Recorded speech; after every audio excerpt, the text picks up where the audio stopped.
business, keeping my word with a job, keeping my word with my family, keeping my word with anyone. I went 17 to 20 years without doing that. And when I got into early recovery, it was actually more, I didn't have another solution. I went to meetings and I just knew that I needed to be 15 minutes early and I needed to be at the meeting. And if I told people I was going to be there, I just had to be there. It didn't matter. I wasn't really um, caring about that information yet. I didn't have the capacity to understand the information. I just knew that for me, it was the only thing that mattered at that point. That I had let so many people down in my life, that I had told so many people I would help them move, and then I didn't help them move, and I told them I'd mow their lawn, and I didn't show up to mow their lawn, and I told them I'd be at the party, and I didn't go to the party, and I said I'd be at your wedding and be your best man, and I didn't show up to be your best man, and I came loaded, and I was late, and I ruined your wedding, and I actually did that, and um, every job I got fired because I was late or I didn't show up or something happened, and it became like a frantic. If I wasn't going to keep my word in early recovery, my anger and anxiety and how frantic I got at the stoplight because I felt the stoplight was making me late or something, I was going crazy because it was going to ruin my batting average. And I started this hot streak of keeping my word where it went like, oh my God, I've actually told people I was going to do something like 35 times in a row and achieved it. And I pride myself on that.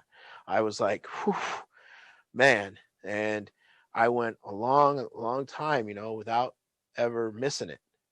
And then when I did miss it, I would just simply apologize. But it wasn't enough to apologize. It was more so to say, I don't want to apologize to people anymore. I don't want to have to, so I can't do this again. I don't want to give people that thing where I'm saying I'm sorry because I didn't keep my word. I didn't want to do that anymore. And I think it's missed as a value. It's missed as something that really matters. And mindfulness is not the opposite of keeping your word. Mindfulness is how you keep your word. Being mindful is how you keep your word. What do you need, Hannah? Being mindful is how you track time. Being mindful is how you watch the things coming out of your mouth. Now, just so you guys know, if you're limited to doing what you say you're going to do, well, you have to say you're going to do a lot less shit. Listen to that. Drug addicts are grandiose. What does that mean? It's over the top. Well, what is it? What's the definition of grandiose?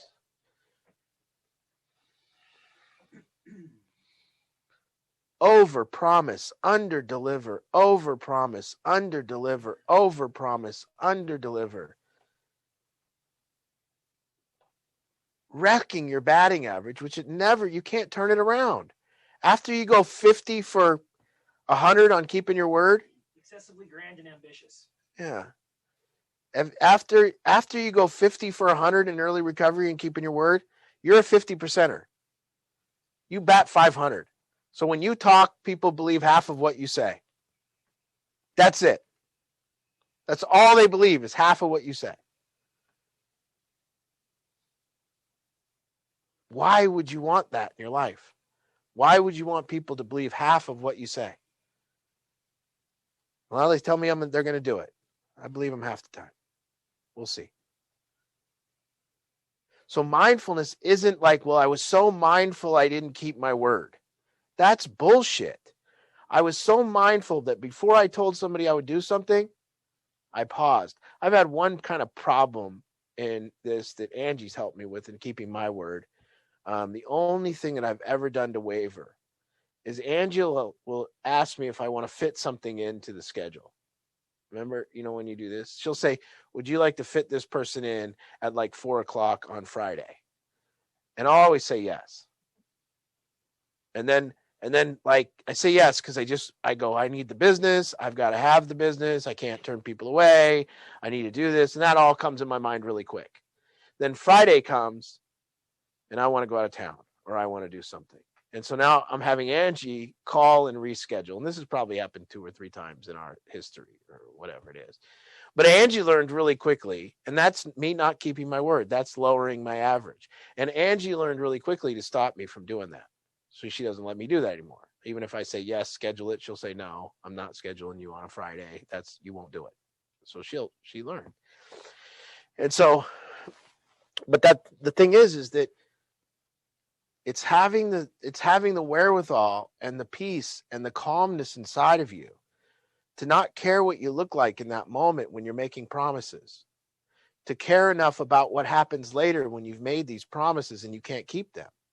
And so, your buddy says, hey, it's Tuesday. And your buddy says, hey, will you help me move Friday? And you don't want to confront the situation. You don't want to just go, you want to make him feel good right there.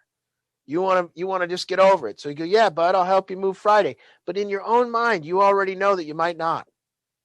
There's times that you tell people you're going to do things, and in your own mind, you haven't even committed to it. You haven't even decided that you're going to do it. You just say yes to get the conversation over, to get through it, and then you go, I'll just make up an excuse Thursday night. And you think that's okay. You think that shit fucking flies, man. Like, people give a fuck. Nah, man. Why? On Tuesday, you told me you were going to do it. Where are you? What the fuck?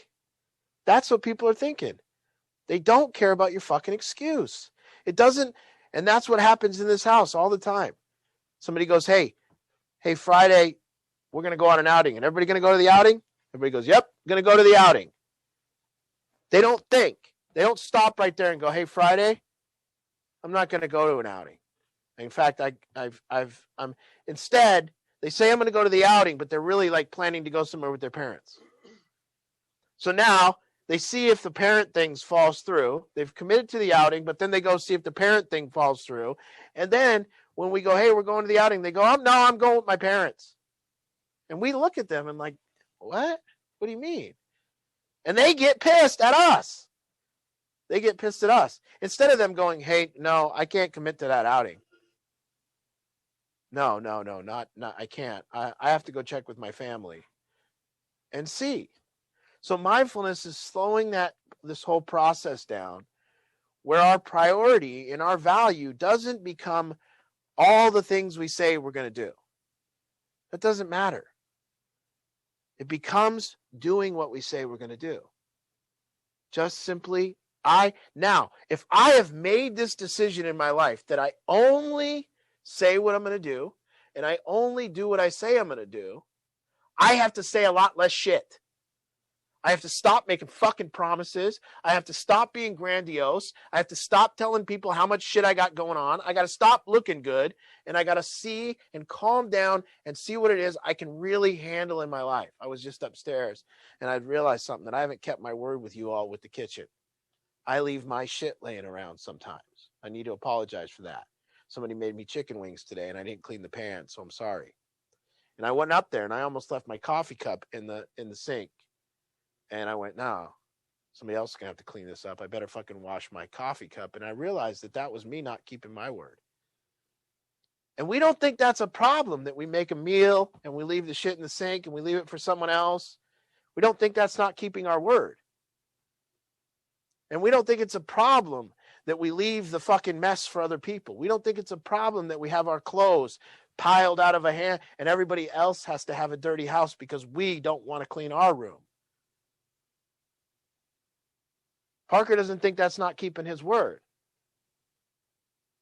But he's molesting me with his closet because he's saying, I'm not going to clean it, and I'm going to live here, and I don't care if your house is dirty. Just molestation. Now I got to go look in the room, and I got to be molested with his dirty closet, and he's raping me with it, and he won't do anything about it, so now I got to do something. And he thinks like he keeps his word. No, you don't, man. You don't. There's no value there. This is tough. Getting to the place where we can manage our life, understanding what we can do, doing what we fucking say, and never wavering. And when we do, yes, there's times where you will waver. There's times where your batting average will lower. You're not going to be perfect. But you're starting your batting average right now. You're in early recovery. You got 100 chances to keep your word right now. And if you don't do all 100, you ain't going to get better. Your average will just continue to drop until you get loaded.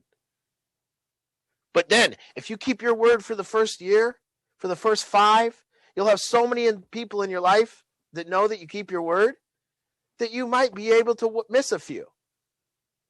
You might have that about yourself where you can just call people and they'll understand. They won't be let down. They'll still feel you're a man of your word even when you're telling them you're not going to make it. I have a cousin named Leah. I swear to God, it's a family joke. I mean, she just calls and says, hey, my mom, would call my mother and say, do you want to have lunch? My mother would get off the phone and go, she's going to cancel. She would commit to the time. And then she goes, yeah, your cousin Leah is going to call me next week before lunch and cancel. And she would 100% of the time. And she didn't even know that. She doesn't even understand how little of a value of a human being that makes you. Slow down. Do what you say. Say what you do. Think of it as the utmost frantic importance to be where you say when you say you're going to be there. Stop thinking it's okay. If somebody told you they were going to pay you Friday at noon and you were waiting on that $1,000 and they called you at 11 and said they won't be there today or they're going to be there at 2, what the fuck difference does it make? Why? Would you go, oh, sweet, they're not showing up at noon, but here they got a good reason? I don't think you would. I think you would say, fuck this motherfucker. He told me he'd be here at noon with my fucking money. When he gets here, I'm going to whoop his fucking ass. And then 2 comes, he's not there. 3 comes, he's not there. 4 comes, he's not there. Fuck. What good does it matter? So our word with each other, we can't get it. So far, one of our major problems is every single person that moves out of here, we want them to pick 2 days and be here on time when they say they're going to be doing it. Nobody's achieved it yet. Maybe Matt? No, has Matt missed one? Yeah. Huh? No, but nobody's achieved it. Nobody's left here and kept so far. Okay, so far. Well, you're late a lot. But I tell you, I always text you. So what? Are you listening to the thing? I don't care. All I know is you're late. I just want to say I'm batting 1,000 right now. Okay. But this is big, guys. This is big. It's not just for me. Don't just do this for me. It ain't about that. It's about you, for everyone, for your parents. You know how many times I see people's parents come get here? When their parents come pick them up. You know how very few times the person who's living here has the respect to be outside waiting for their parents? Every time. Huh? Yeah, never. Never. They're in the shower. They're like, oh shit. They're getting ready, and they just don't care that their mom's sitting out there waiting. Well, Today, Janet was waiting out for Candace. It was good. Yeah. You hear it, and someone goes, hey, your mom's here. And they're like downstairs or something. Yeah. Not ever are they sitting there waiting on the couch and then walking out when their mom gets here. How would you feel if you came over here to pick somebody up and they weren't ready? And you had to sit outside. It sucks. This isn't a fun conversation. This sucks. But this is recovery. I just did. You talked about an outing on Thursday, and I was like, I can help correct people. Yeah. And now I'm in Olympia working on Thursday. Yeah, you made 2 commitments. Which one are you going to honor? And then it's just fuck off. There's nothing to say about it. There's what do you want coming back at you as values? Do you want people to do it with you? It's like as drug addicts, we're used to, yeah, I'll be there in 15 minutes, and 3 hours later, Yeah. your club's still not there, fell asleep. Yes. And that's okay. We live in that world. And we were okay with going to the drug addict's house, borrowing dope, and then tell him when we didn't have a job, by the way, that we were going to pay him on payday. Yeah, it's the agreement. I mean, we were telling him we're going to pay him on payday and we don't even have a job. And he's believing it. And we're just going, okay. But it's not about the other person. It's not making the decision that this person is important. So therefore I'm going to keep my word with this person. And then this person isn't important. So I don't need to keep my word with them. And then it's about everyone. It's about seeing what your batting average right now and going, I lived my life letting people down. Didn't you? Didn't you live your life letting people down? And how can you recoup that? By never letting people down. By always doing what you say. That's the only way to make up for it. You know, I find all these kids that come in the program and they never care if they let people down. But if it's 12:02 and their mom said they'd be here at 12, they're stomping around the house appalled. Can't fucking believe she's not here. Letting me down. I got to get to probation. What the fuck, Mom? It's 12:05. Well, that's what it feels like. You said that's the values you want coming back at you. Yeah. So like that's really it's really deep. So like I'll sweep the floor of military, and then it doesn't make it a day, and there's like stuff by the fridge to the counter on the counter. Yeah. And then I knew it was Jimbo, and I was like, Jimbo, come on, man, like I'm trying to have a serious talk and make progress, so he doesn't leave that mess, right? And then like he's not trying to have that serious talk because I made these sausages and then left. Yeah. And it sat there for like 2 days. That's right. Now you've lost your value. I'm trying to talk to him about that, and that's not why he thought it was okay to make the mess, but it does stop the conversation where we can make any progress because, you know what I mean? Yes. Like you're gonna see. Shelly today. Fuck. Shelly today. She came to work at 8:15. I go, where on the fucking schedule is 8:15? I remember at the big house, like every time Jeff's mom would come to pick him up, he'd be in the bathroom like for half an hour. Thanks for pointing that out, Scott. But did my eyebrows look good? Yeah. Well, his mom told him this is the weirdest thing. Yeah. Please look. So I want to say that you have this opportunity right now to create your batting average. You really do. And I think it should be the utmost important for you because it really feeds the rest.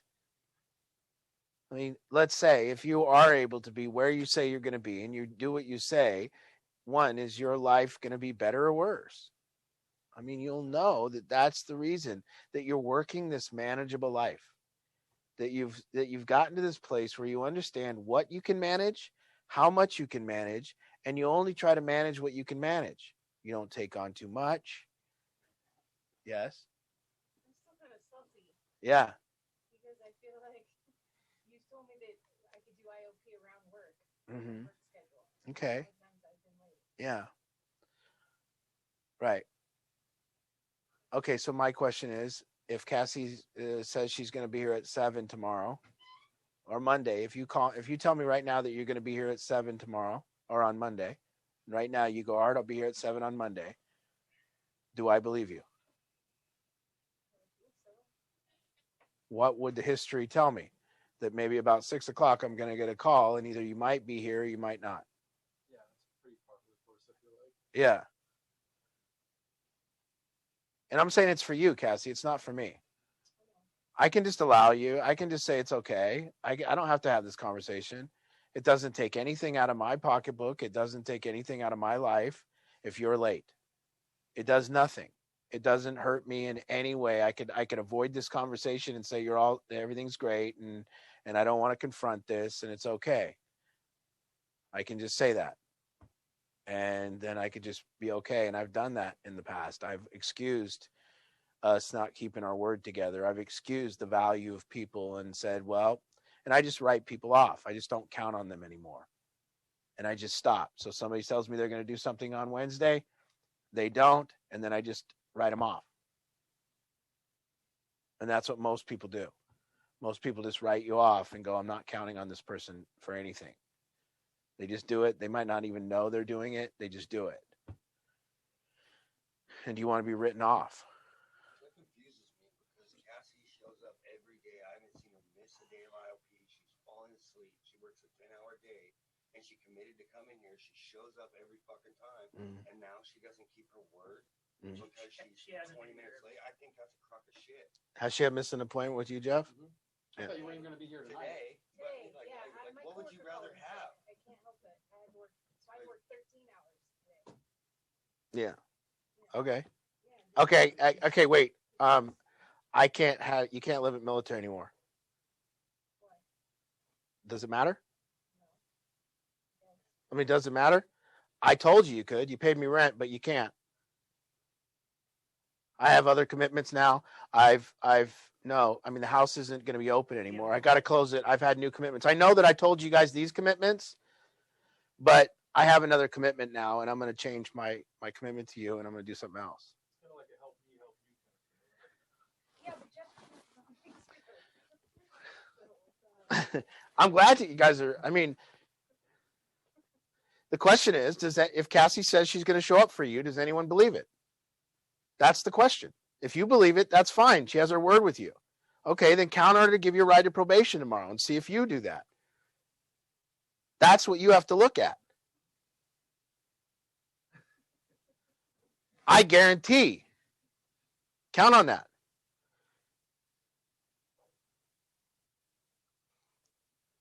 Cassie's it's a different situation. Truly, I'd rather somebody was, if they were working 13 hours, I get it all. It's an extreme situation, but this isn't Cassie's last 4 weeks. You know how many times Cassie's missed IOP in the history of our program? Yeah, so say like a lot of these situations, it's like your reputation precedes you. Yeah. You know, even if it's not a recent example exists, like the recent example. Yeah. The example does exist.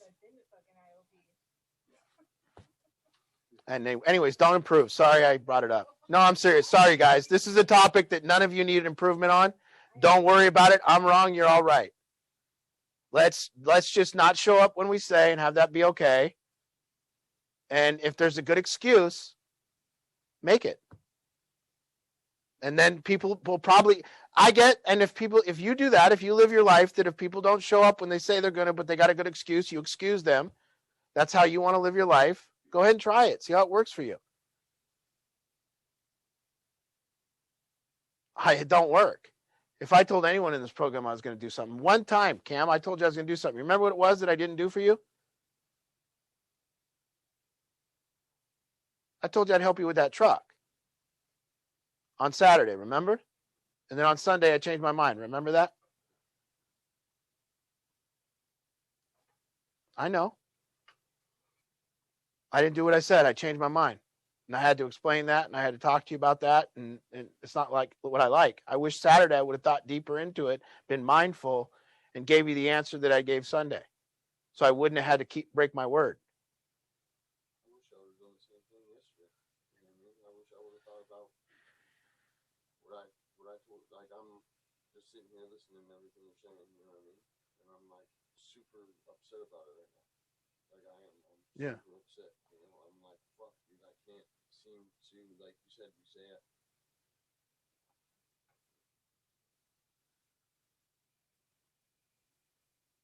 That's it. Slow down. Manage your life. Do what you say you can do. You know how I am. Yeah. You know what I mean? You know, like, I fucking would do anything for you. I know.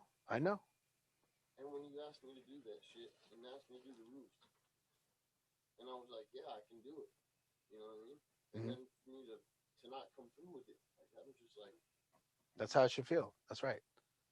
I've been fucked up about it all day. I know.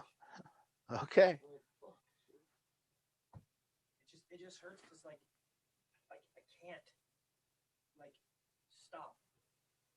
Like, and you get known for stuff, right? Like if Cassie said she's gonna be here, you might not believe her, right? Yeah. But if she says I'm gonna go to work, I'm gonna be tired, I'm gonna kind of have everyone like me and drive my black little car. Yeah. You believe it. Yeah. You know what I mean?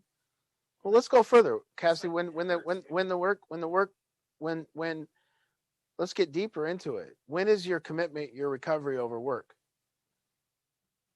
That's what I'm asking. When is your commitment to your staying sober and the number one problem that you have in your life? When does that show up as the biggest commitment for you? And that's what I'm asking. I'm saying it's fine. You got to work. I get it. And Parker's going to tell us the same thing, and everybody's that gets loaded is going to tell us the same thing. This is more important than that. My commitments to my recovery is never at the forefront. It's always my commitments to something else that I'm trying to hold. But this is balance and mindfulness. This is slowing down with all of it. And saying, what can I manage? You're in early recovery. You got like a month clean. You're trying to work 13 hours a day. That doesn't work for people. They burn out and they get loaded. People in early recovery need to focus on recovery and have some balance. I couldn't even work. I've been 10 years. If I went 13 hours a day for 5 days a week, I'd be a mess. That is a monumental schedule to try to keep. So then I would ask, are you being honest with the people at your work that they know that what you're going through? See, that's right. You're not even being honest with them.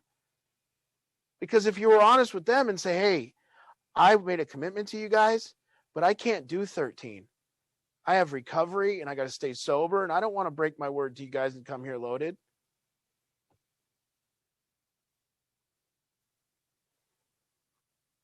This is slowing it down. This is saying if we practice mindfulness, if we practice slowing our life down, getting in the pilot seat of our life, the cockpit of our life, and looking out over the horizon at it, and looking at what's coming our way, and slowing down to every plan that we have looks like this. Ready, aim, fire. My decisions now become final.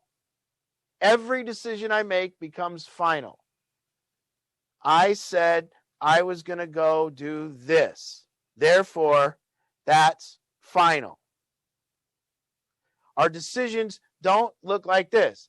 Fire, fire, fire, fire, fire, fire. Yes, yes, yes. Hey, Jimbo, you want to help me paint my truck? No.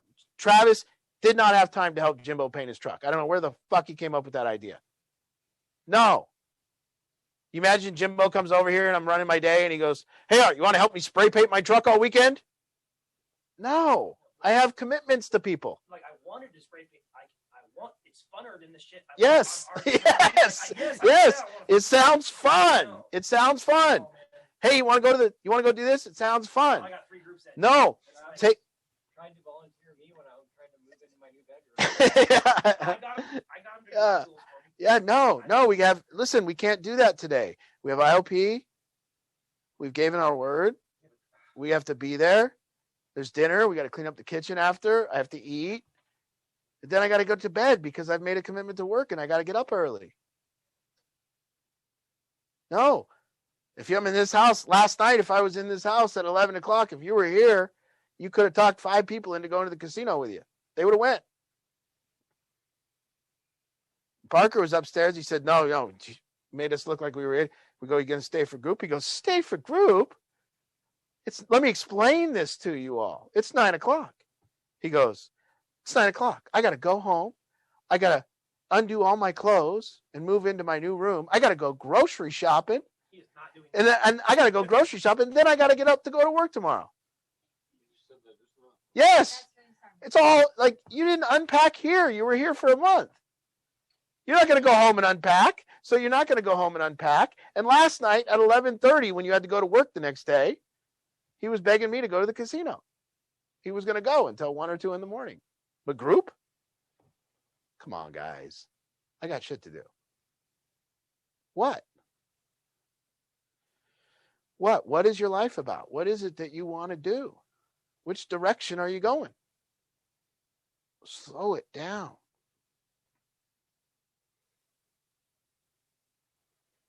We can argue over whether people are keeping their word or not. Here's the thing. You measure it in your own life. You measure who you can count on and who you count and why. Why? And look around and see the people you think you can count on. Call who you want to come pick you up tomorrow at 1 to take you to somewhere that's very, very important, like court. That person in your life, I guarantee that you're thinking of right now that you could call, that's the person that you know keeps their word.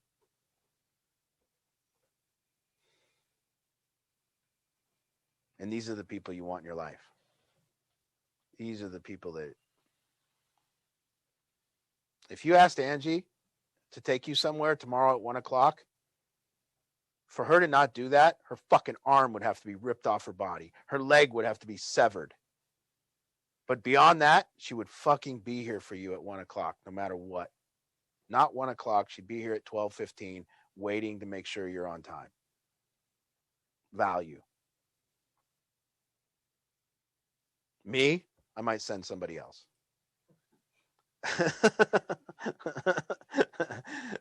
But somebody will be there for you. Someone else from the van's out of gas. Yeah. Bobby, work this out. What's the one where you say, remember, like, doing what you say after the emotion of Character. worn off of- Yes. The emotion of saying it has worn off. Still doing it. Yes, that's character. Character. Character is to do what you say you're going to do long after the emotion and the high of saying you're going to do it wears off. Yeah, we help you move. Yeah. They're like, dang. Yeah. And Yeah. you get the validation right there. This guy's going to fucking help me move. Cool. Yeah. And then that fun wears off. And then you actually think of the thing. It's just like school with everybody in treatment. This is the big thing. They go, I'm going to go to school. And you go, oh, that's amazing. That's amazing. And then you go, how are you going to do that? Well, then if they really thought about it, they go, well, fuck, I can't really afford school. Shit, I'm going to have to get a job. Ah, shit. Okay, all right, how much rent do I got to pay you? Well, it's like this and it's like that. Oh, all that? So then how much is school? Okay, so now I'm going to need $2,000 for rent, treatment, and school. Oh, shit, you know what I need to do? I got to get a job. Oh, shit, now that I got this job, I don't have time for school. Fuck. But it just sounds great to say you're going to go to school. Because then you have to work. You know? And you're thinking of some imaginary funding where you know, it's like you don't have to pay it back. Hey, don't. You know? Let me tell it. You're going to tell it. No. That's good. I want to see why Bobby's on it. Okay.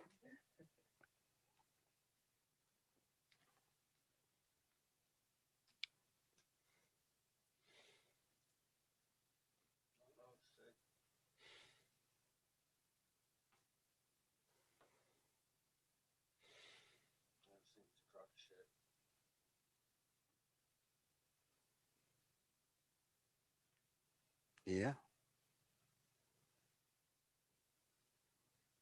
Like I think that like your word choice is poor.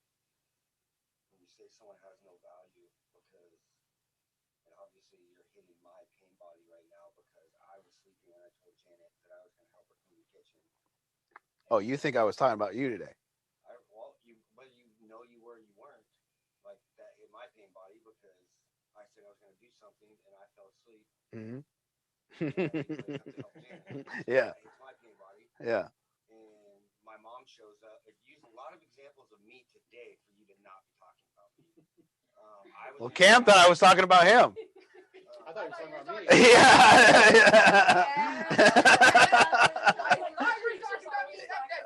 Yeah. Yeah. Okay. Keep going, Bobby.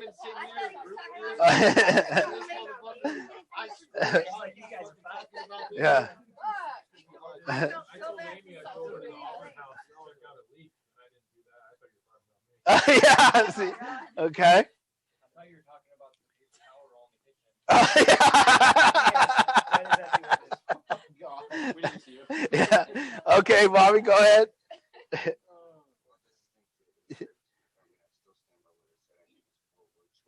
Yeah. Saying that you are not a valuable person because you don't keep your word. I think that's a dangerous thing to start throwing around. And that's just my opinion. My mom showing up 30 minutes before I asked her to when I'm in the shower, that's a racket. That's an excuse, but it's like, now I'm pissed off at my mom because like now you made me look like a fucking idiot. Yeah. In the shower when you showed Yeah. up. I wasn't talking about you though, Well, for me. and I didn't know if your mom was early or late. Yeah, but it's Yeah. I don't know. I see like when I look at Cassie, and I don't even have a real friendship or relationship with Yeah. Cassie. I see her show up every fucking time, and what I see is commitment. Yeah. And to me, that's a valuable person. Yeah. And I say that like you might not always be on time. You're welcome. Yeah. You might not always be on time, but I can connect on the shared value of you have a commitment to something. I see you trying. I see you working fucking hard, and I'm glad you're still here. You know what I mean? And so for me, like I can't just like I fuck up all the fucking time, and it sucks not keeping your word. It fucking sucks, and I still do it all the fucking time, but I'm trying. I know you're trying. I know what we're all trying, and I just think that like. There's more values, and to say it's like sins. Is one really worse than all the other? I don't know. In my opinion, like, hey man, you're not real good at keeping your word, but you do a lot of shit good, and I'm gonna help you with that. Rather than you're just not valuable. I think that there's a lot of things that we do good, and maybe we should start helping each other more in other ways. Like, I think that, like, I don't know, I'm just a crybaby mama's boy that likes to point out the good shit. You didn't say we have no value, did you? You just said that we have like a poor batting average. I said, here's the deal. I said, if you think that you guys could run a company and have people in your company that didn't show up when they said they were going to show up and had excuses.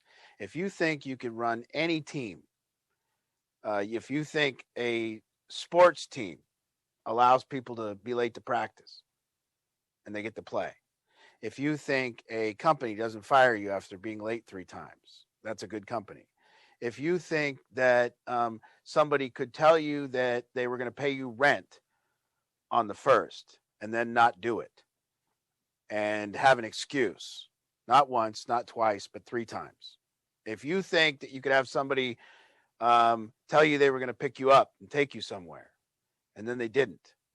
If you thought that you would hire a company to mow your lawn and they said they'd be there every Friday and you didn't fire them after they missed 2 Fridays and you just had compassion and said they're a valuable company, would they be? So do you. What? Your employees don't even show up for work on time. Got it. You have Got it. compassion for them because I do not. I do not. I don't know what you're talking about. I mean, I just, like, literally, you said last week, like, when I said- Jeff said he was going to be here at 12, we all knew that was 1. Because Mhm. that's Jeff's MO. So I am talking to Jeff in this meeting. I know, but I'm just saying. that- I did also mention Shelly came at 8:16, and I told her today, if you get here at 8:16, you have no value to me, and I will fire your fucking ass. I know, that's what I'm saying, but Yeah. you have compassion. No, what's for? Well, because they What do you were there mean? for you. We just talked about it this morning. Like, I said that they are going through the same thing you guys are going through. No, That if they don't pick it up exactly like you guys need to pick it up, that what they missed, the only compassion I have is that I didn't have this talk when they were in my program. They didn't get this opportunity to have this lecture. We didn't stress this. And because we didn't stress this, here's Shelly, Jeff, and Travis, and Kyle learning 2 years into their recovery how to keep their word with a low batting average. And I failed them because I should have fired them a year and a half ago when they missed work one time. And I would have taught them a lesson. And I should have said, you know what? Fuck off. I'm not going to have you help me run this program over here when I do it and have you guys making this conversation even anything. Because the reason you guys have anything on me is them. Because you're looking at them and going, Art, how are you saying we need to be of value when these people around you have no value? You're right. When Shelly walks in the fucking door at 8:16, when she tells me she's going to be here at 8, I got no fucking use. None. I'll give you one more chance. Miss it again. We'll see. You'll see my compassion. This isn't about that. Go ahead. Go have a good life, but don't fuck with me. I don't want you in mine. That's straight up, and you're going to learn this in your life too. You can go ahead, and I had all the compassion for years. People missing group, people fucking not doing what they say. I can't make it today. And I practiced mindfulness, and I didn't add the value part, and the value part has been added here because of what we saw happen in 7 months back when this all went down. That everybody that didn't keep their word, that didn't have integrity, also tried to slaughter us and blame us for their life. And these were the same people that didn't show up with the rent, didn't pay on time. We gave freebies to, we gave passes to, we allowed for, and those people got on Facebook and said we were the bad people. And the people that had value, the people that actually paid, the people that, like Scott Hankemeyer, that did the deal and his family, they stuck by us. Matt stuck by. Cassie did stick by. But Cassie, I'm not here to like tell Cassie that she's doing great and everything's all right. I'm here to say, you've been in the program 4 years now. We've given you enough passes. This is 4 years in. She's had pass after pass after pass. And one thing she can tell you all is that, Cassie, have I ever not been there for you? Have I ever gave you the excuse of how I didn't show up? I've showed up for you 100% of the time, haven't I? Okay. Can I ask one question? Yeah. I ask you this, like, sincerely. Like, I'm getting confused when we have a group of solutions last night, which I thought was my favorite solution. Mm-hmm. And love's the answer. Mm-hmm. How is anything more important than that? The lesson here is be on time and keep your word. That's all. Yeah. Okay, so that, but I mean, but Keep your word. It's not even. Well, we can't get there. We can't get to that place. Okay, we can't get to that place. Go ahead, keep going. no, it's fine. No, you can't. You're going to see that, yes, that experience of it, but you got to work for it. You got to work for it. You got to work for it in your life. My love for you, that's not the answer. The answer is you being able to receive love, you being able to feel it, you managing your life, getting to the point. But if you're late and you're doing this, you're not ready for love. What's causing you to be late tonight? That's on your mind. You're not coming here to be present. People that are going to experience love in this group, they're going to get here at 6:45, and you were ready for it tonight. I'm not saying you weren't,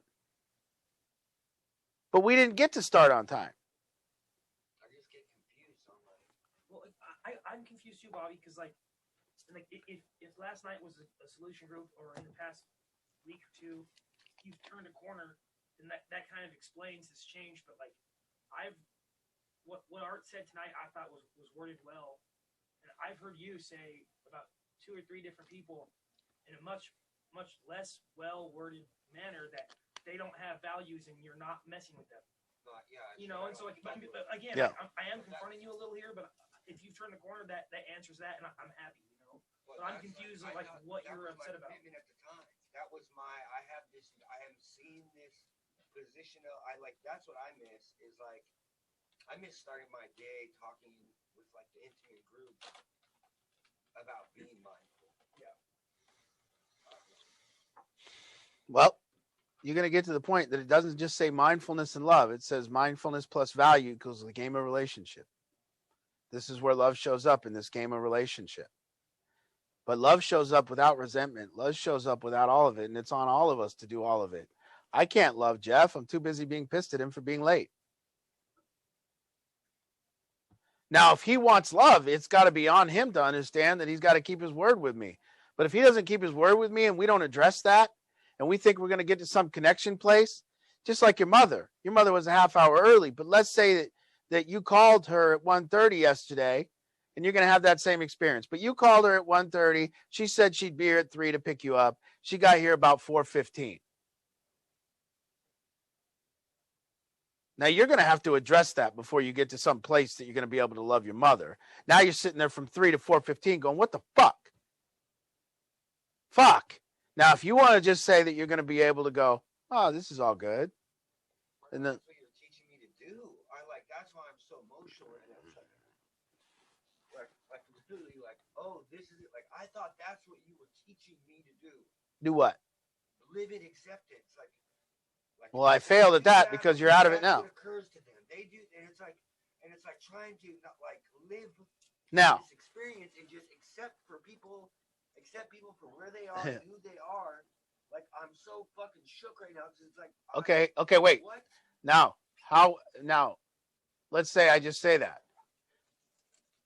You think, okay, no, I know, but you're not here. You're not in this position. Let's say that I just say that. Okay. Question A. Do you think I have ultimate love in my heart for Cassie and Cam? Yes.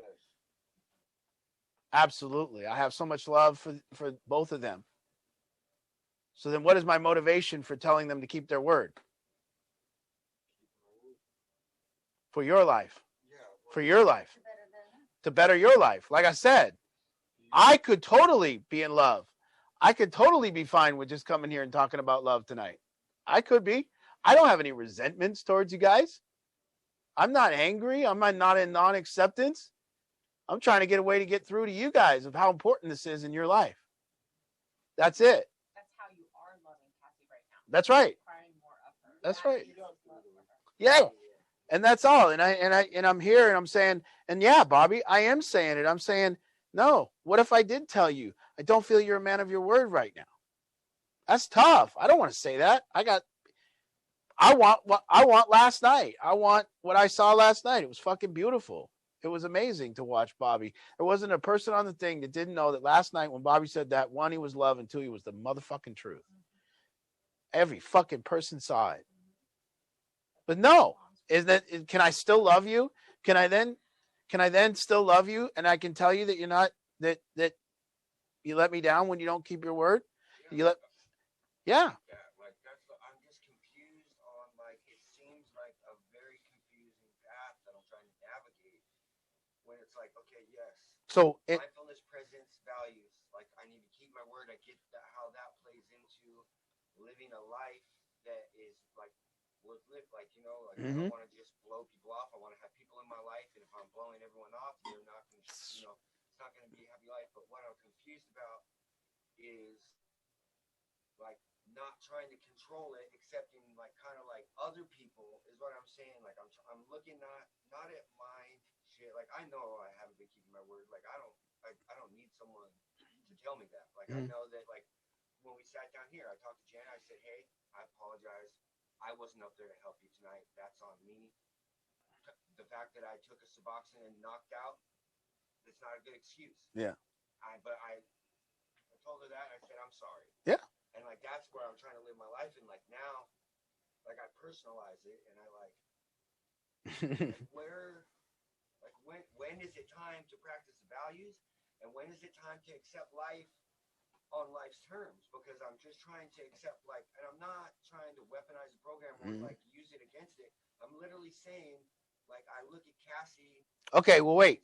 When you don't clean the kitchen, for instance, when you say you're gonna, is that because of mindfulness? No, I'm not. No. Okay, so is that because of values? Yeah. It's because of not practicing values. Not practicing values. Yeah. So you're not doing either. So you asked when is it time for mindfulness and when is it time for values? Well, pull out one of them there. No, I'm talking about, okay, but I didn't practice. Well, I mean, I was asleep. Yes. I didn't practice value. I didn't keep my word. I didn't even set an alarm. Yeah. On my phone. Yeah. Yeah. I didn't set an alarm. Wouldn't have woke up. Apparently, she tried to wake me up, and I didn't wake up. Yeah. And yeah, so that's got that. Not practicing values. Not mindful. Yeah. I was asleep. Yes. I fucked up. Yeah. Go say you're sorry. Own up to it. Accountability. Yeah. And then go forward and try not to fucking do it again. Yeah. But where I'm confused and I guess the reason why I'm upset and I'm emotional is I get, and forgive me for saying this, but it's I get why Cam, it's hard to explain. Cam, you're a father figure to Cam. Yeah. I could tell that him letting you down greatly affects him. Mm-hmm. And so I don't know. I don't like to see I saw Cassie in pain. Yeah, I know. And it's when are we gonna surround him? Got it. Yeah. And there's yeah, I get it. And I wish that other people loving us would be the cure for our addiction. And then we would have all not been addicted, but it's not. It's the different ways that people love us. Listen, I sit here and I can say in my heart, I can sit here and cry because of the way I feel about where Cam's at in his life and what he's going through. But then I have to sit here and I have to say, yeah, but he told me he'd do the roof. And now he's painting Jimbo's truck. So now I look and I go, where's, going to get paint or whatever it was. Go. Yeah, I know, whatever it is. I don't know why. It's not, yeah, it doesn't matter. But my point is, but the point is that let me say that, let's say I'm upstairs and then somebody comes upstairs and they go, Parker said he was going to clean the kitchen, but we kind of look at the kitchen and when it's Parker's turn, we all know that it ain't going to get done. Is that true? Yeah. And then we go, well, and then if Bobby says he's going to clean his room or Bobby says he's going to do chores, we kind of don't know whether that's going to happen. But now if little P says he's going to clean the kitchen, is it going to get done? Yeah, we know that. That's value. And then we know if Connor said he's going to clean the kitchen, it's going to get done. That's value. And we can trust that Connor's going to get that done. And when Cam was here, you could trust that Cam was going to clean the kitchen when he said he was going to clean the kitchen. You could trust it. You could have value in that. And that when we have value, that increases our ability for people to love us because they're not resenting us. Because last night, everybody loved you without resentment, but today you're not able to receive the same love because Janet came stomping up the thing and was mad because she had to clean the kitchen again. Is that correct? All by herself. I was frustrated because I didn't know what to do. They tried kind of waking him up and I didn't want Okay, but who cares about all that nonsense? I'm saying, huh? I mean, I was in the wrong. Yeah, but I'm not saying that. I'm not. Don't look at the individual. Just look at in that moment. Could Janet love you? No. But when Pete cleans the kitchen and he says he's going to do it and he honors that, I'm in love with him. And we are in love with people that do what they say they're going to do. And I see him clean the kitchen. I go, that little motherfucker. I love that fucking guy. But then when Tanner says he's going to clean the bathroom, I don't know if he's going to take the garbage out or not. I don't know, because yesterday somebody said Tanner cleaned the bathroom, and then I come in and the garbage is overflowing and there's whiskers on the thing. And I go, shit, I thought Tanner said he was cleaning the bathroom. No, dog. I got the downstairs bathroom. No, yeah, but Shelly then came in the afternoon and asked you to clean the upstairs bathroom. Shelly came and asked you to clean the bathroom. No, just in the morning. She asked me. I was there when she asked you to clean it in the afternoon. What is she? She asked me to go do like Okay. with her and shit, man. No, it was after that. No. Well, you can use Jimbo for that example. Yeah. Well, okay. We just don't know. Huh? Mhm. But I didn't get enough time to clean the upstairs one. Okay. I wasn't given the time. Okay. All right. Now, do you think that this house can count on you to clean the kitchen when it's your turn to clean the kitchen? Yep. Do you guys all count on him to clean the kitchen when it's his turn to clean the kitchen? Literally just said it last night. Preston, can you count on Tanner to clean the kitchen when it's his turn to clean the kitchen? Okay. It's not your opinion that matters. Tanner probably knows how to clean the kitchen.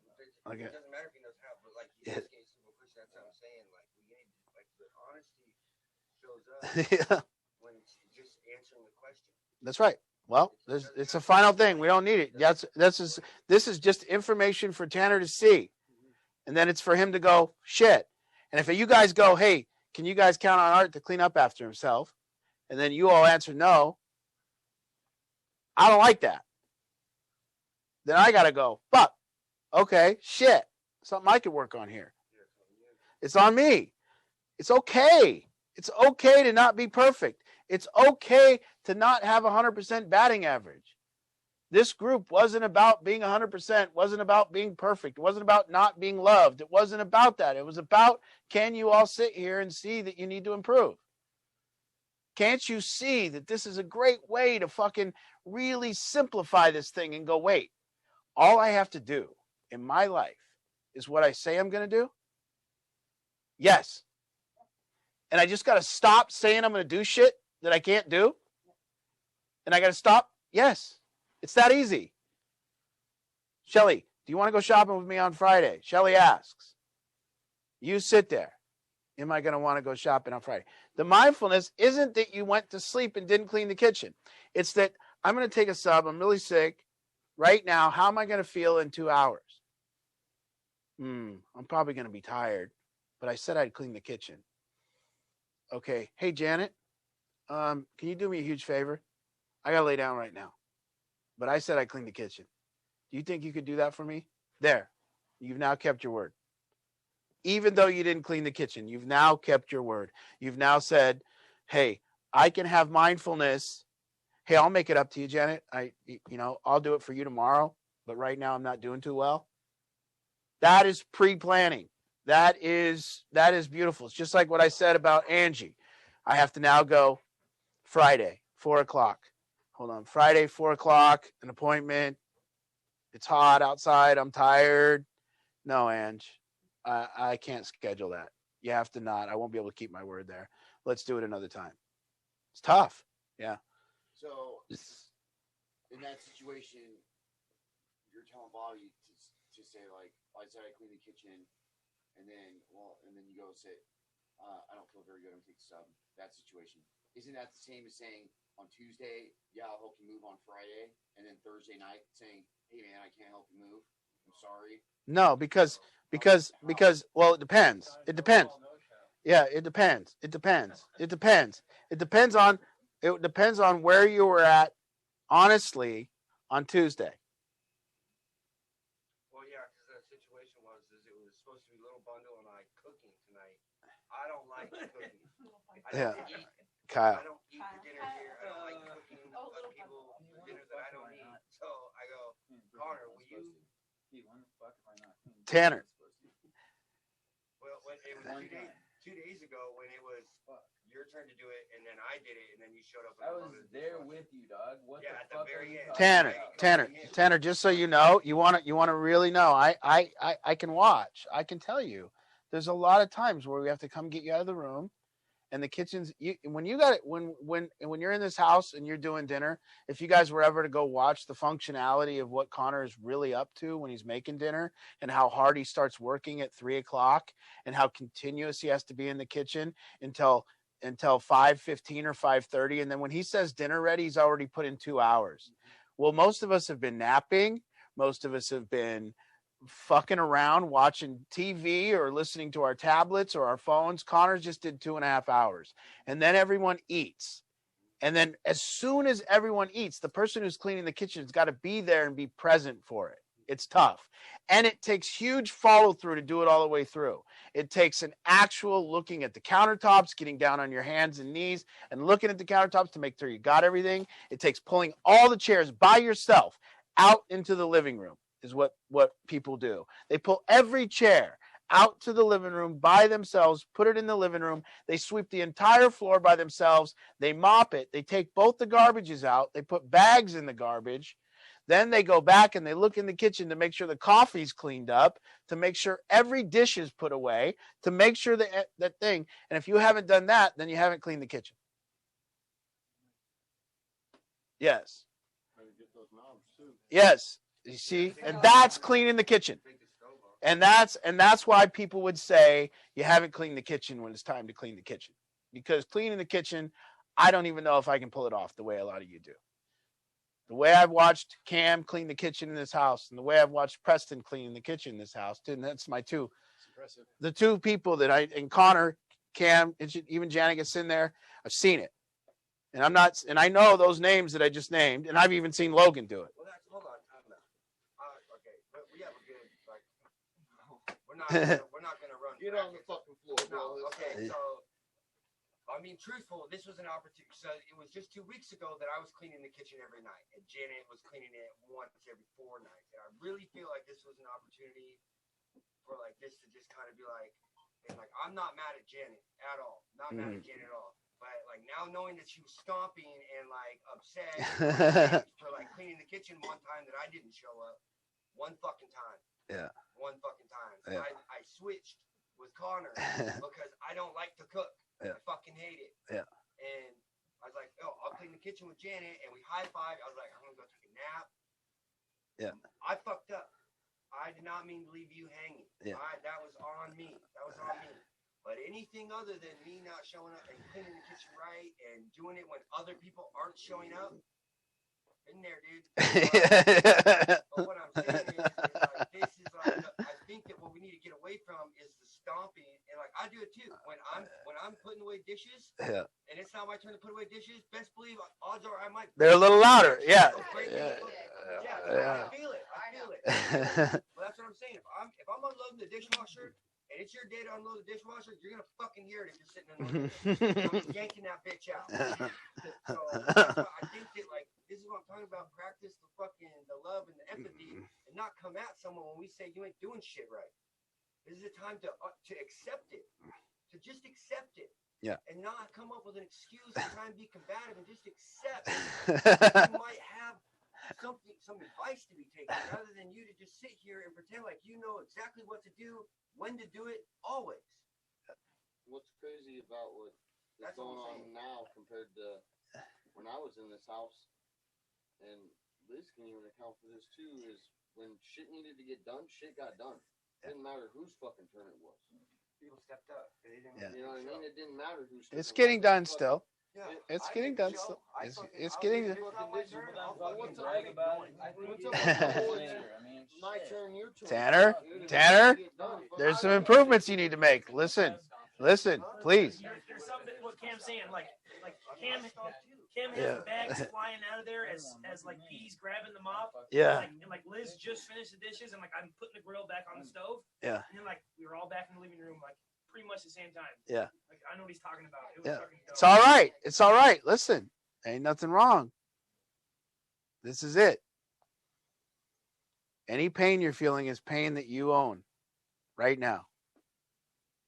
What truly happened is like in my head, I was like, fuck, I'm gonna keep my word with Art all day. This has been in my head all Yeah. fucking day. Then Candace, we're sitting at the table. It's like 5 minutes before we have to be here at 3:30, right?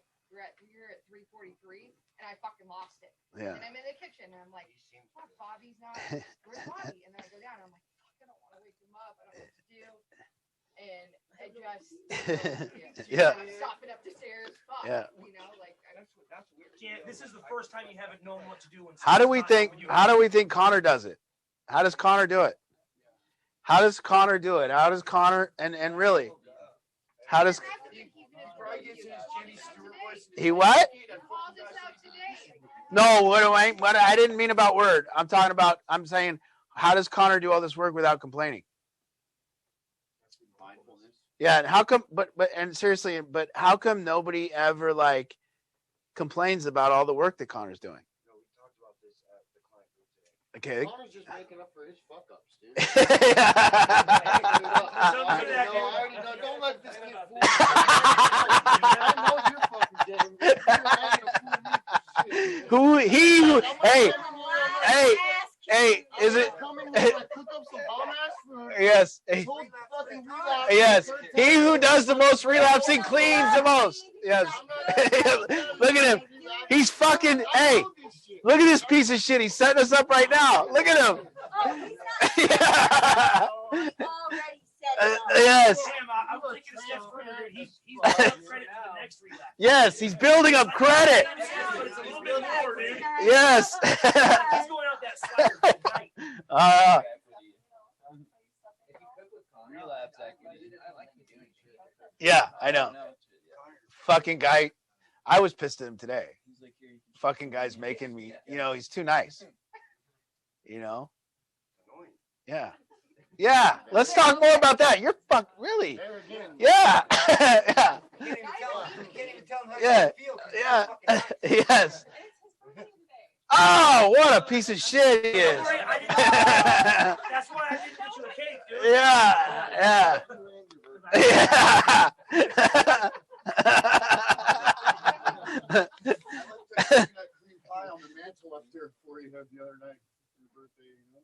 All right, all we have to do here, listen. and cleaned on your birthday. And he didn't even say, nobody knew it was his birthday all day. What? Everyone said happy birthday this morning. He went out to lunch with his mother. But Tanner, Yeah. I got him a birthday For real though, acceptance and just like, bro, I was put on the court in this place more times than you could probably imagine. Yeah. You know what I mean? And I was argumentative as well. But if you look into the motives behind what's going on, you know what I mean? And look, and just even if it's after group, just sit down and think about it for 10 minutes. By yourself. About yourself. And self-explore and you know what I mean? Separate, like Art always says. Hold on, let me. Separate yourself from self. Let me at this. No, I've had enough. Bobby just fucking will not stop getting my shit about everything. Okay, now. Put this shit on the court. Well, Let's go, bro. wait. So here's the problem with the road that's going down. There's one thing that's true, that you came here and and I want you to understand that you came here and you came here as Tanner who struggles in life. Is that correct? Yes. And if you don't change here, you're going to leave here as Tanner who struggles in life. Is that correct? Okay.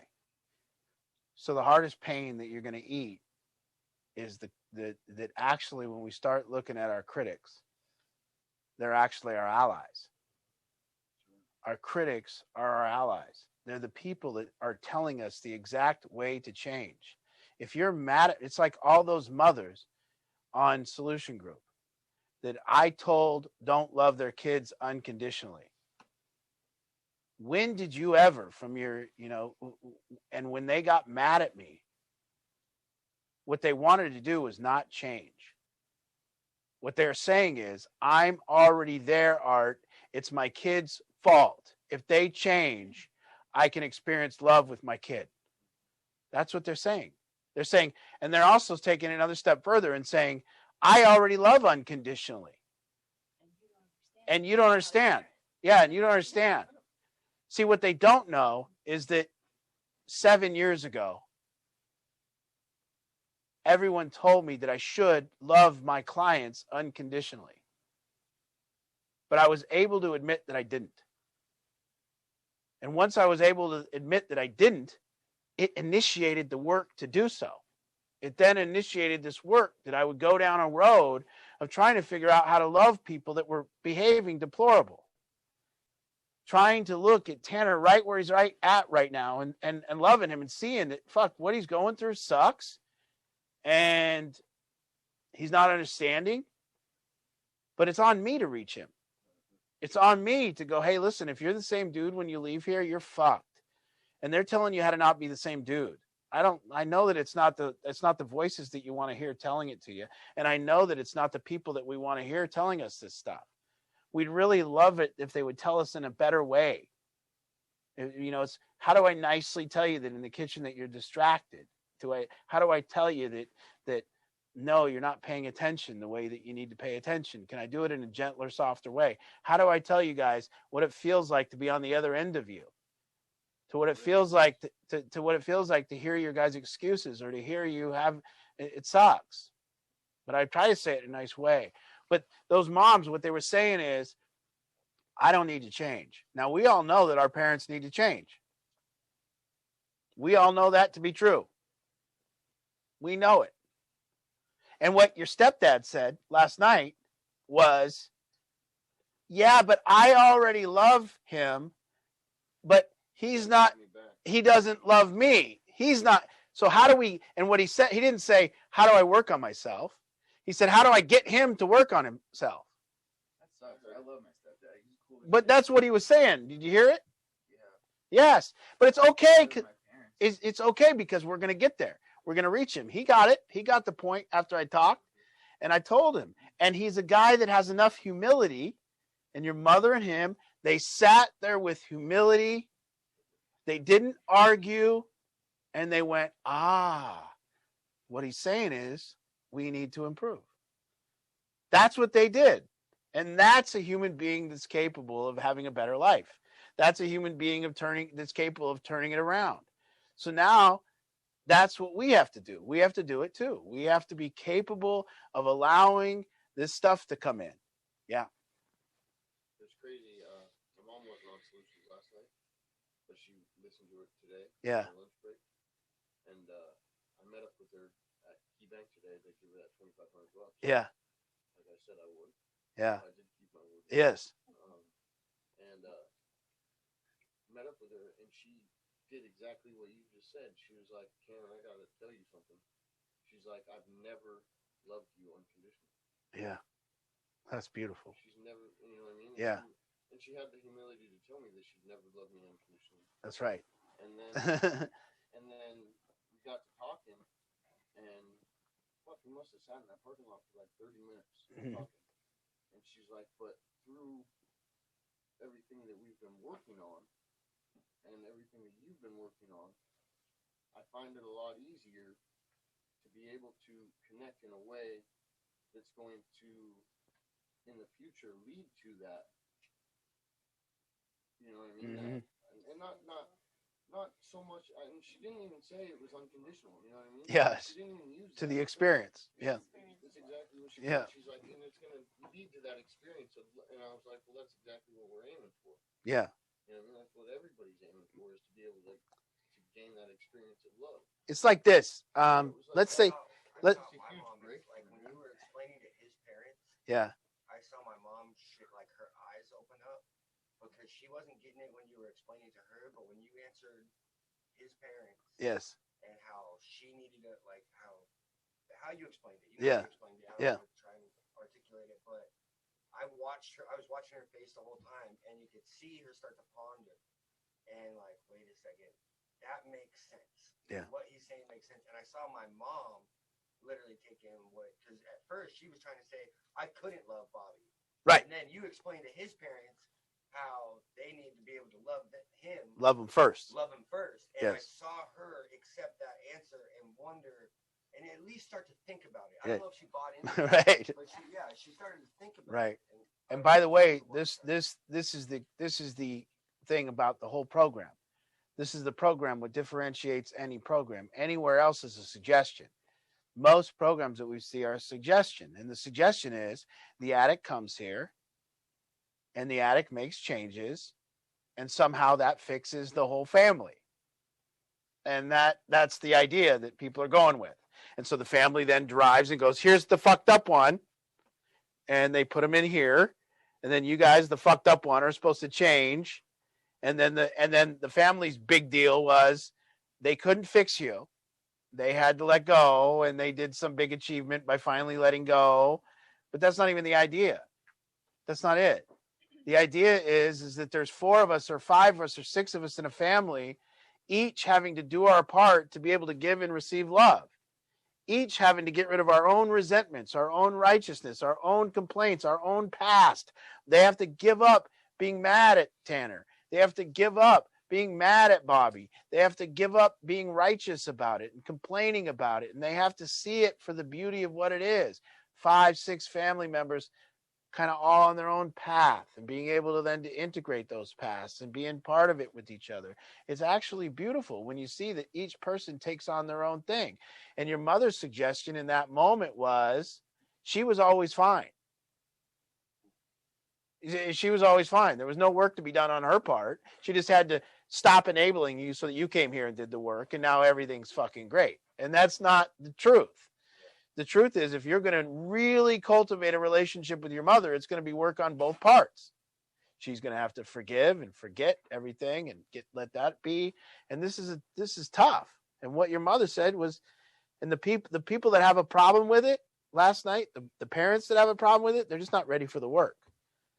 That's it. They're just not ready for it. And the people that have a problem with whatever I say, see, finding love is like a karate chop, right? Like, let's say that I tell you, Bobby, I want you to have the experience love, and I want to cultivate it. I want you to know how to cultivate it, and I want you to do it. And then I said, like, I want you to have the experience love. Like, I want you to win the karate match with the final karate chop. Yeah. Right. So now the love part is that final fucking chop. But now getting to that place where you can do that final karate chop. Well, let's see. Did you show up to practice on time? Did you wear your uniform correctly? Did you stand with honor? Did you look your opponent in the eye? Did you fucking learn your moves and practice them? Did you have the values? It takes all of it to get to that fucking karate chop. That all has to be in your life. You're not going to just go out on the mat and fucking chop the guy and get to that point and find that love without doing all that work. Finding love, and that was the point to all these people. Finding love is hard work. Admit it. Yes, admit it. It is. It has to be fucking safe and calm. And we have to trust each other. And we have to not resent each other. We have to show up on time for each other. We have to be there. Can I get in here for a second? Yeah. I am sorry if I've let some of you guys down by not cleaning the kitchen and shit. It sucks and it makes me feel like shit and makes me want to fucking cry because I don't want to let you guys down and shit. And Kim, I'm sorry. I didn't mean to cut you off and shit. It fucking hurt heard so much of it. I don't want to hear it from Bobby. I feel like you're a Yeah. hypocrite, so I don't want to hear it, dude. Okay. Just anyone else, maybe sometime. What makes you think I'm a hypocrite? Because I want to. Okay, wait. I want to just finish because he just said, and I liked what you said. You said I respect that, and just let it go. And then you just finished because you were going on a right path. Because, yeah, I don't know. But you could have done that. You were perfect, and it's fine. Just that, yeah. You didn't need to. For You right didn't, now, I just not right now. but there was this beautiful spot you were in, and I want you to. And I remember this. I'm sorry, you guys. If I didn't do it, I thought I was doing it. I Okay. didn't think I was doing it. Okay, hey, you're in a beautiful spot. Now, as you looked at Bobby and you got upset inside, there was just 1 second where you went from beautiful to angry. Okay, and just understand, and and just understand that's okay. But just all you had to do is just leave it. He said he's sorry. We all get it, right? He's gonna work on it. That's fine. And then him and Bobby, they got past and they got everything they got, and that's fine. I don't even like that I fucking just said that.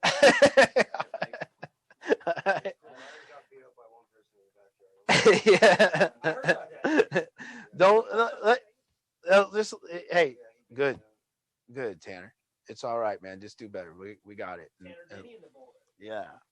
Listen, this stuff. Just that whole getting on the court right there, bro. Yeah. And doing that is. Yeah. That's exactly what you need. Facing the heat, not defending yourself, not justifying yourself, actually admitting that you need to improve. It's good. Makes me want to cry. Yeah. Just swallow it. It's all right. Jimbo, what were you going to say when you raised your hand? Oh, I was just clarifying that his stepdad was the one that said it takes two to love. Yes. And that's okay. But his stepdad was integral in getting him here, and I can see that his stepdad is fucking full of love. I mean, just a patient, loving fucking man that is ready to do this. And last night was just what he needed, just to be free, to say, wait, I can love them without them loving me. Yes. And it was beautiful, and you see it. So, this is all of it. There isn't a part I can leave out. If I was coaching karate and everyone didn't show up on time, but and then I just assumed that we could get to the place where everybody had the perfect karate chop that night, but nobody was on time. With us not keeping our word, we ruin this. We ruin practice. You want me to teach group about love? Keep your word and get here on time, and I will. Don't derail the group and be late. Do what you say all day, and then we'll talk about love all night. And we don't have to talk about that. Yeah. Yeah. You got me there. But I said I see you trying to be like chill, and you say excuse me in the kitchen to me and shit. Like you're being fucking mature than me. Sorry about that. But it's true. Okay. Let him go. I just want to say Yeah, that was good. But guys, this is Jimbo's. You gonna keep coming? Yeah. Don't put him on blast. Well, no, he shouldn't leave. I'm not going to get into that. But Jimbo said the funniest shit to me, and I said the funniest shit to him. So like the trash can's full, right, in the bathroom. Yeah. And I was like, Jimbo, come here. And he comes in there, and I was like, and there's like hairs all over it, like on the ground. And I was like, did you shave? Are these your hairs? He's like, yeah. But he's like not understanding how ridiculous this is. And I was like, Jimbo, so like when you were shaving and you noticed the trash can was full, you were like, fuck, that trash can's full. I should probably throw some hairs on. Yeah. Like, well, yeah. How's that the two funniest shit? Wait, let's close. Hey, wait, now close. Start now. Now listen. You guys are gonna Cam. Give me 1 second because it's the last group of the week for me, and we're leaving tomorrow. And tomorrow will be another group. And Jeff, are you gonna be here tomorrow night? Okay, Jeff will be here, helping facilitate. And 7:30 a.m. Yes. Yes. Bring that money to you. Well, you can bring it to Jeff or Shelly or whoever's here. They'll put it in the safe. Well, yeah. Okay. Where's my two box? Yeah. Where's that? Yeah. Where's everybody's Hey, sorry, Bobby. Cam can't be med sharing like that. That's not. You know what I mean? Okay, so now listen. So I hope you guys. I want you guys to continue the work of keeping your word with each other this week. Continue practice next week. Let's have a perfect keeping our word for IOP next week. Monday, Wednesday, everybody here on time in the seat by 7. I don't care that we listen to music and talk until 7:30. You're still here by 7. We show up, we get here at 7 and we hang out. And that's what we do for a half hour. We kind of just chill and talk and listen to music. And then we start at 7:30 and that's fine. And you guys just continue to do what you're doing. No, there's not a time in my thing that I don't think everybody is on the right track and doing perfect. I'm just saying, slow it down to what you can do, manage what you say you can do, and do what you say you're going to do, and only say what you can do. It limits the talking. Stop telling everyone your plans because maybe, and you'll really start getting scared of telling people your plans because after you start keeping your word enough, you'll have to keep your word. And then you got to do what you say. So you'll really watch out. So it's really tough stuff. And mindfulness is the answer. It says slow down in every move of your day. When you make a decision, make it a final decision and really think about that decision before you make it. Before you give somebody your word, take the time to think about that. Slow down. Think of what it means to give your word. And are you going to be there? And what is it actually going to mean if I say yes to this? And how much am I going to have to do in this time? And you slow down and you ready, aim, fire. Quit trying to fire on all cylinders. Just try to get a nice pace going in your life. Pace yourself. Be home. Figure out what time you go to bed and what time you wake up. And keep your word to yourself on those times. I know. You're trying to. My new bedtime is 7 o'clock, so I'm not going to be able to make it. Yeah. All right. Any questions? Yeah. I'm just gonna say this to the group. Yeah. Rather than anybody, but I've had issues with like a lot of different people in the group, and I'm a hard personality to deal with. Mhm. I get that, and I think that why I clash with certain people, like if Tanner wants to ask Janet how difficult and tense it was before there was a breakthrough with us, it was tense. It was hard. It was difficult. Now Janet and I are really close. Yeah. Now Janet and I are buddies. Yeah. Logan and I have been on the court together several times, and I will call him on his shit, and he will call me on my shit. And I respect Bobby a lot more for that. I tell Kyle, who is my best friend, when he's pissing me off, and I don't think that he's keeping his word. But I'm a hard personality to deal with. I fuck up too, and I get that people might think that I'm playing a character because that's what I've always done. That's been my MO. And Tanner, I want you to understand that it might seem like I have it out for you. I have it out for myself, and you're a lot like me. And so I think that we clash. You're smart. Your word choices, obviously, your vocabulary is greater than what you lead on. You can articulate yourself. I think that you're just trying. Yeah, I think that you're trying to fit in, and you don't know where to fit in this group. But you already fit in. You just have to accept that we're here for you too. Whether you want to believe that now or believe that down the road, I think that you're going to come to find that to be true. And we want you here just as bad as you want you to be here. I think you guys. One thing that that people don't say, or what I know that I just don't think you guys know how sweet he is, and it comes off different, but he's just a fucking sweet person, and he doesn't have a mean bone in his body, and he's just sweet, and that's what I see, and that's what his mother sees. I know she's talked to me about it, and like he said to me the other day, I'm a lover, Art. I'm not a fighter, so. It's just, yeah, it's just true. And so we can just allow, and this is the time. Remember you said we wouldn't get to love? We did. We just got a hit. I do got to say something right now though, because I never say I have favorites, and I'm sorry to tell you all this right now, but Little P is my favorite.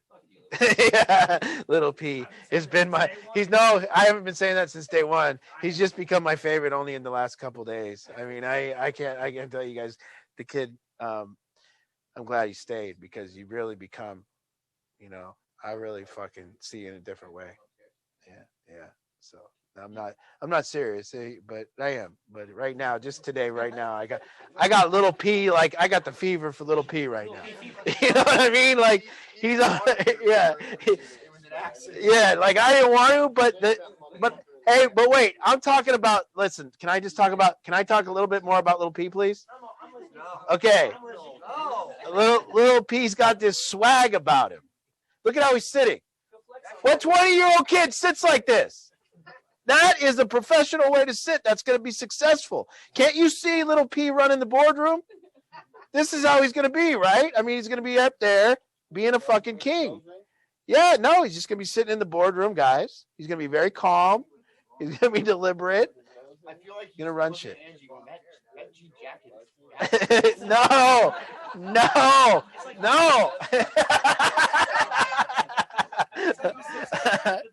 All right. I don't know if you guys have heard this song before.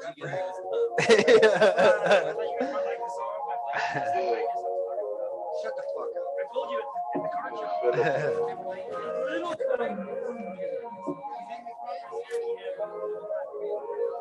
I used to feel so devastated. At times I thought we never make it.